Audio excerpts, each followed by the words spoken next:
ഭക്തമീരയുടെ കഥയിലും അക്ബർ കടന്നു വരുന്നതായിട്ട് ഐതിഹ്യത്തിൽ പറയുന്നുണ്ട്. അതിൻ്റെ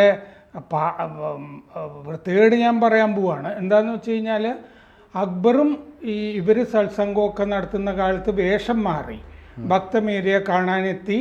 അവരങ്ങനെ കാണാനൊന്നും സമ്മതിച്ചില്ല. പക്ഷേ അക്ബർ ഒരു മുത്തുമാല പേൾ നെക്ലസ് അവിടെ ഇട്ടിട്ട് പോയി എന്ന് ഈ ഐതിഹ്യങ്ങളിൽ ചേർക്കുന്നുണ്ട്. പലയിടത്തും ഈ അക്ബർ കുത്തിത്തിരിക്കുന്നതിൻ്റെ ഭാഗമായിട്ടാണ്. അത് സ്വാമി മുകുന്ദാനന്ദ എഴുതിയ കഥയിലും ഉണ്ട് മീരയുടെ.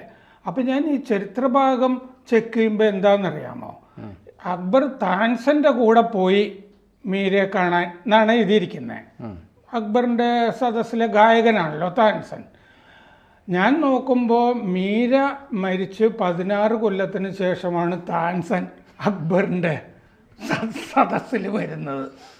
പിന്നെ എങ്ങനെയാണ് ഈ അക്ബറിനെയും കൂടി ആ കഥയിലേക്ക് തിരികെ കയറ്റുന്നത്? കൂടുതൽ വാർത്തകളും വിശേഷങ്ങളും നിങ്ങളിലേക്ക് എത്താൻ ABC മലയാളം സബ്സ്ക്രൈബ് ചെയ്യുക, ബെൽ ബട്ടണും അമർത്തുക.